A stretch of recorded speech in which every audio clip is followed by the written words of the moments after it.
अमेठी जिले के तिलोई तहसील क्षेत्र अंतर्गत थाना मोहनगंज के कुटमरा गांव के रहने वाले प्रदीप शुक्ला बीएसएफ की 4th बटालियन में छत्तीसगढ़ के कांकेर जिले के कोयलबीड़ा में तैनात थे। सब कुछ ठीक चल रहा था, घर परिवार में किसी भी प्रकार की कोई समस्या नहीं थी। इसके बावजूद बीएसएफ के अधिकारियों ने 9 अप्रैल की देर रात प्रदीप शुक्ला के घर फोन कर सूचित किया कि प्रदीप शुक्ला ने अपनी सर्विस राइफल से खुद को गोली मारकर आत्महत्या कर ली है।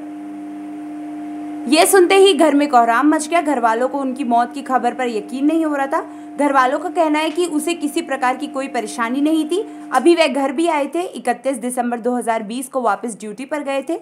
फरवरी में भी फिर आना चाहते थे, लेकिन कोविड-19 की वैक्सीन लगने के चलते उनको छुट्टी नहीं मिली। अधिकारियों ने कहा था कि दूसरी वैक्सीन लग जाने के बाद छुट्टी दे दी जाएगी। घर वाले बताते हैं कि जिस दिन की घटना बताई जा रही है उस दिन भी पत्नी से उनकी बात हुई थी और बिल्कुल नॉर्मल स्थिति में थे। स्वर्गीय राम प्रसाद शुक्ला की 5 संतान, जिसमें 3 बेटी और 2 बेटों में सबसे छोटे मृतक फौजी प्रदीप शुक्ला थे। उन्होंने वर्ष 2003 में बीएसएफ में ज्वाइन किया था। घर पर उनकी मां के साथ पत्नी दीपमाला और 2 बेटी और 1 बेटा मौजूद है। वीडियो कॉलिंग के दौरान बेटे को अच्छी पढ़ाई करने के लिए कहा तथा अपनी बेटी से बात करते प्रदीप शुक्ला ने कहा था कि इस बार छुट्टी पर घर आएगा तो हमारे लिए साइकिल जरूर खरीदेंगे, जिस पर बेटी बहुत खुश थी। पर बेटी को क्या पता था कि इस बार साइकिल नहीं, उसके पिता की लाश आएगी। लेकिन उसी के थोड़ी देर बाद उनकी मौत की सूचना घर वालों को मिली। परिवार तथा पत्नी किसी भी तरह से उनकी आत्महत्या कर लेने की बात गले से नीचे नहीं उतर रही। पत्नी ने साफ तौर पर कह दिया कि वे आत्महत्या नहीं कर सकते, उनकी हत्या हुई है। अधिकारी कोई ना कोई बात है जो छुपा रहा है। फोन पर वे बता रही थी कि कोई एक अधिकारी आया है तो उनको बहुत परेशान कर रहा है, जिस पर पत्नी ने नौकरी छोड़ने की बात कही थी। हालांकि किसी तरह से विशेष विमान से प्रदीप शुक्ला की लाश छत्तीसगढ़ से लखनऊ आज सुबह पहुंची, जहां से बीएसएफ के जवानों द्वारा विशेष वाहन से भारतीय तिरंगे में लिपटी लाश को उनके गांव पहुंचाया गया। वहां पर मौजूद जीत में भी देखा सभी की आंखें नम हो गई। जैसे ही लोगों को पता चला, स्थानीय बीजेपी विधायक मयंकेश्वर शरण सिंह सहित मौके पर हजारों की संख्या में लोग मौजूद रहे। इस दौरान उत्तर प्रदेश सरकार के राज्य मंत्री सुरेश पासी ने पहुंचकर मृतक जवान के पार्थिव शरीर पर पुष्प अर्पित करके उन्हें नमन किया तथा परिजनों से मिलकर मंत्री महोदय ने यथासंभव मदद का भरोसा दिलाया। मृतक प्रदीप शुक्ला के भजन अंतिम संस्कार के लिए तैयारी नहीं थी। ऐसे में लाख लेकर आए अधिकारियों ने परिजनों तथा स्थानीय विधायक एवं प्रशासन साथ मिलकर कई घंटों तक अंतिम संस्कार के लिए परिजन को मनाते रहे। परिजनों द्वारा लगातार इस बात की मांग की जा रही थी कि वे इस तरह आत्महत्या नहीं कर सकते। निश्चित रूप से इसमें कोई बात छुपाई जा रही है, इसलिए इस मामले की निष्पक्ष जांच की जाए, जिससे मृतक की आत्मा को शांति के साथ साथ अन्याय हो। इस मामले में जब लाश लेकर आए सेना के अधिकारियों से बात की गई तो उन्होंने कुछ भी बताने से मना किया और कहा कि इंक्वायरी चल रही है, इंक्वायरी के बाद ही कुछ स्पष्ट हो सकेगा कि मौत कैसे हुई। जो भी स्पष्ट होगा बता दिया जाएगा। सर, मेरा नाम दीपेश कुमार शुक्ला है। दीपेश जी, आपके पापा जो है आज नहीं रहे, कब आपकी उनसे बात हुई थी? और मेरी बात उनको परसों हुई थी, उनसे बात मेरी। क्या कहा था उन्होंने आपके लिए? को बोल रहे थे कि ठीक से पढ़ना, ठीक रहना, तबीयत ध्यान से रहना। जब पापा आते थे तो कैसे उम्मीदें आपको रहती थी कि पापा आज आ रहे हैं? आज जब पापा आते थे, छुट्टी आते थे, मुझे बड़ा अच्छा लगता था। पापा जब भी आते मुझे बड़ा अच्छा लगता था, लेकिन आज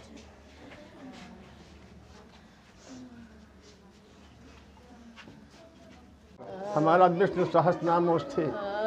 कौन है जो ये हमारे दमाद बिटिया। कब पता चली आपको? कैसे? हमको परसों शाम को बताया गया कि हाँ गोली मारी गई, गोली लगी है। अरे हमसे इन लड़कों ने सही नहीं बताया कि हाँ ख़त्म हो गए। सुबह जब हम बाहर देखा कल तो निकला तो हम कह नजर, तब से हम बहुत परेशान हैं।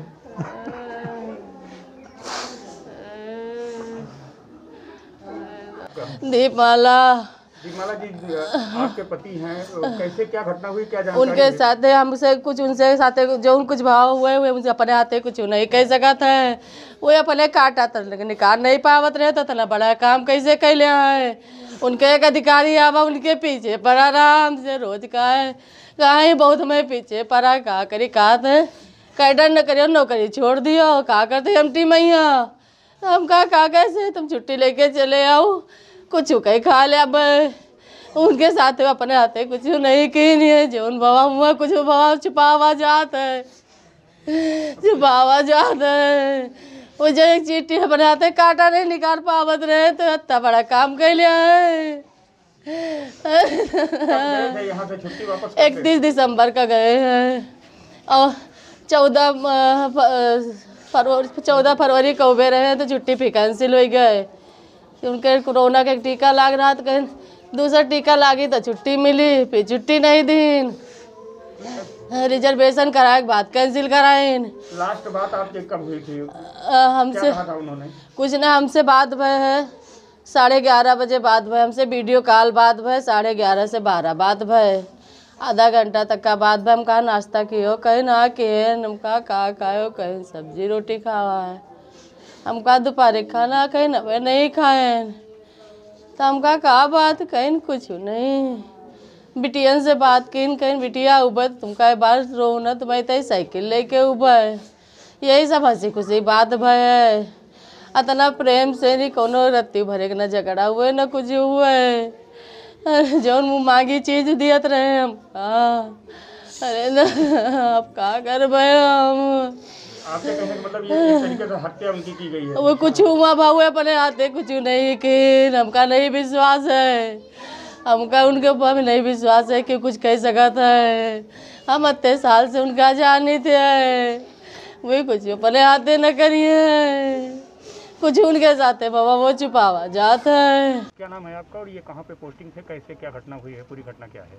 जी देखिए, मैं सब इंस्पेक्टर विनीता, जो मैं 4 बटालियन में पोस्टेड हूँ, जो कि अभी छत्तीसगढ़ में है, और उसका जो हेडक्वार्टर है यहाँ पे अभी कोयलीबेड़ा उत्तर बस्तर कांकेर डिस्ट्रिक्ट में आता है वो, और वहाँ पे ही हम हेडक्वार्टर में पोस्टेड थे।